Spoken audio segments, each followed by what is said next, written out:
maybe a fat bitch of a beer-drinking wife. In the living room, with me seated at bay on the sofa. What did you do all this time? Was it fun? Did you sleep? Did you get enough to eat? And then my weary recitation and the dance to bed, sleeping like a rock.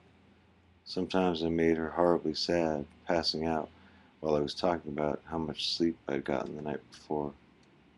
Then, for maybe a week, I would stay at home and play her favorite songs on the guitar for her at night, but the music would remind her of my grandfather because I used to play for them both, and she'd start to cry and wouldn't talk to me, and I'd quit and go to my room, not wanting to accompany a weeping fit.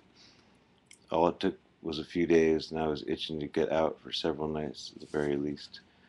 So the idea of leaving had been coasting around my brain for some time, but it seemed strictly storybook, just a daydream, like running off in a clipper or something.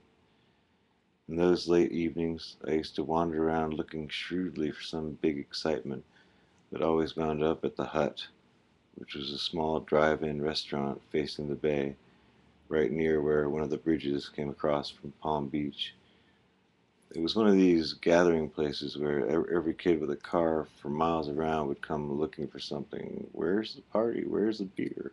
Where's the girls? And I was there almost every night on foot, watching the diseased pigeons mouthing up crumbs in the patio.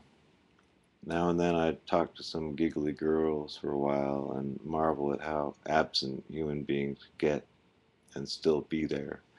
Sometimes for fun I'd pick out some broad as a victim and make her laugh until she wet her pants or blew her sody pop out her nose. I first ran into Chad there at the Hut one night when I was kind of drunk. I knew him vaguely from when we were in school in the fourth grade together, but to all intents and purposes I first met him there.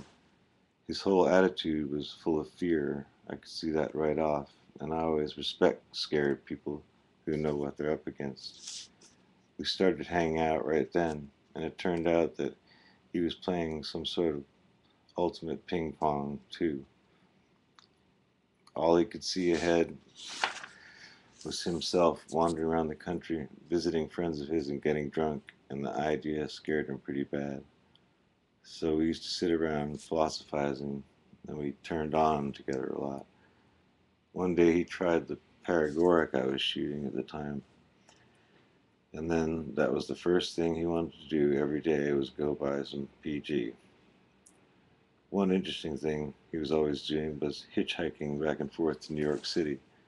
That idea of taking off for New York appealed to me right away, and since he knew a couple of girls who would house us, he started making plans. We started making plans to get right on up there. Ha ha. We were a little lazy about it actually, because when you consider it, it's one hell of a walk. And you don't just get up and go like in the movies. So we drove around buying paregoric and imagining the police were after us to give ourselves initiative. We used to drive down side streets, giving the shake to unmarked police cars, which was all there were on the road.